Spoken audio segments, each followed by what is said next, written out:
Laksamana Feng. Sebenarnya, namaku harus dianggap dipinjam, kan? Li Goudan tiba-tiba mengangkat kepalanya untuk melihat Feng Tianxing. Matanya yang bingung tapi jernih agak rumit. Feng Tianxing menghela nafas tak berdaya. Menggosok dahinya, Feng Tianxing duduk di lantai. Bagaimana saya mengatakannya? Sebenarnya, nama tidak masalah. Itu hanya nama kode yang kita panggil satu sama lain.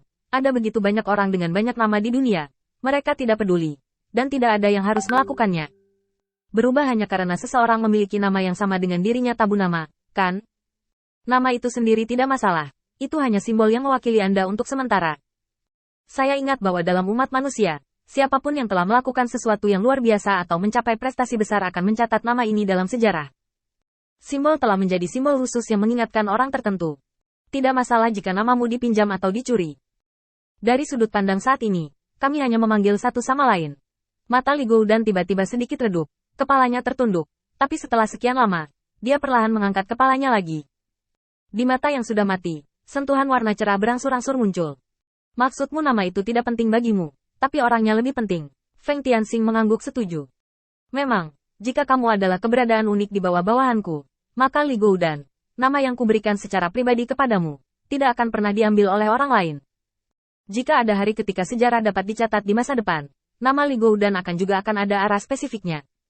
Mata Li Goudan bercampur sedikit, telapak tangannya menyentuh bilah rumput kuning muda di bawah kakinya, matanya dipenuhi kepuasan. Terima kasih, Laksamana Feng. Tolong jaga dirimu di masa depan. Fight tidak akan menyerah begitu saja. Ini adalah hal terakhir yang akan kuberikan padamu. Aku tidak memberikan informasi yang cukup untuk memuaskan Fight, dan aku sudah lama tidak kembali. Fight telah menggunakan metode itu, dan kejatuhanku hanya masalah waktu. Saya juga meminta Laksamana Feng untuk pergi lebih awal. Saya ingin diam di sini dan memikirkannya. Feng Tianxing mengambil selembar kertas kosong terakhir yang diberikan oleh Li Goudan, berdiri tegak. Dan mengeluarkan 2 kendi anggur berkualitas dan 2 gelas anggur dari cincin sumi. Aku tidak ingin menundamu untuk waktu yang lama. Aku harus minum denganmu setelah bekerja bersama untuk waktu yang lama. Aroma anggur yang jernih tertinggal di dalam gua. Feng Tianxing menuangkan anggur itu sendiri, lalu meminum semuanya dalam satu tegukan. Kalau begitu aku akan pergi dulu. Aku belum menemukan metode di sisi lain kekosongan. Aku mungkin tidak bisa membantumu kali ini. Li Goudan menggelengkan kepalanya dengan acuh tak acuh, perlahan mengambil gelas anggur, dan menyesapnya. Alkohol mengamuk di tenggorokan, dan rahasia yang terkubur di tubuh ini secara bertahap terungkap. Li Goudan melihat gelas anggur di tangannya dengan heran, dan meminumnya dalam sekali teguk. Anggur pedas melewati usus, seperti menelan naga api ke dalam perut, dan perasaan panas menyapu seluruh tubuh. Ini hanyalah tubuh fisik yang nyaman bagi diri sendiri untuk bergerak, tubuh fisik yang dapat meledak kapan saja. Tetapi kapan ia memiliki fungsi persepsi? Kapan wayang gesek diwariskan kepada orang yang menguasai wayang? Semua ini karena banyaknya pengalaman Feng Tianxing dalam membuat senjata perang.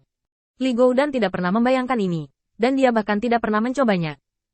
Sekarang dia diprovokasi oleh Feng Tianxing, dan dia tidak tahan lagi tidak bisa hidup ke atas. Kekosongan tidak memiliki tubuh fisik, atau tepatnya, mereka tidak memiliki tubuh fisiknya sendiri. Mereka hanyalah dewa kesadaran. Kesadaran tidak dapat mengalami makanan, pakaian, perumahan dan transportasi, dan semua persepsi mereka dibatasi oleh cara bertahan hidup.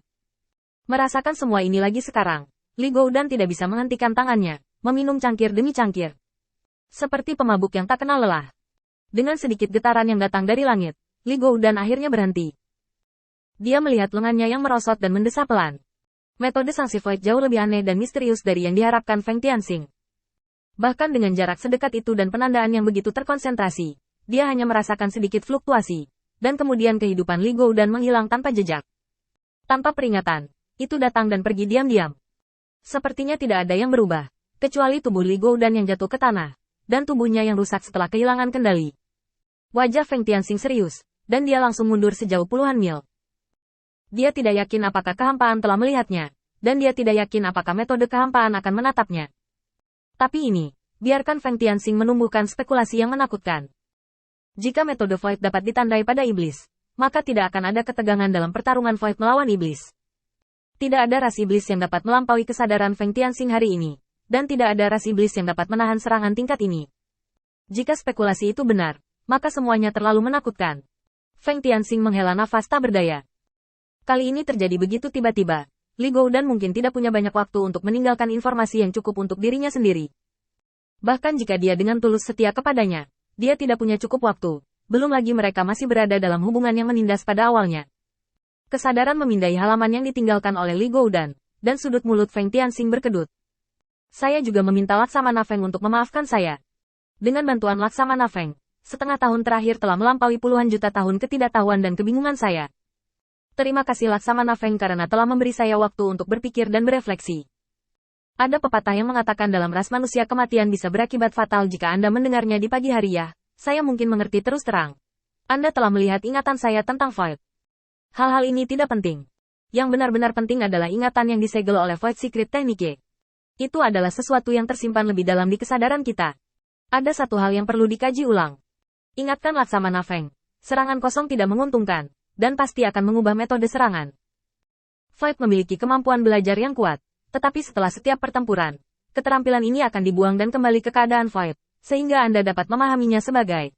Setelah banyak kefasihan, itu mengisi halaman 200.000 kata, tanpa meninggalkan ruang kosong. Setelah Feng Tianxing selesai membaca, dia melihat kegundukan di depannya, seolah-olah dia telah melewati gunung yang tebal, dan melihat makhluk kosong di dalamnya, bernama Li Goudan. Sepertinya nama Li Goudan tidak akan diberikan kepada orang lain dari saya. Setelah selesai berbicara, Feng Tianxing berhenti dan langsung kembali ke yurisdiksinya. Sekarang Void telah mengubah komandan, dan Void akan membuang keterampilan dan penanggulangan yang telah mereka pelajari sebelum kembali. Kesadaran Void yang baru diangkat mungkin tidak tahu apa-apa tentang dirinya sendiri, atau bahkan medan perang seluruh ras iblis. Dan hanya ada satu hal yang akan dia lakukan saat ini, mencari berita, mengumpulkan intelijen, dan menyembunyikan pengkhianat. Tunggu saja saat kritis, lalu bunuh, berikan pukulan fatal pada iblis.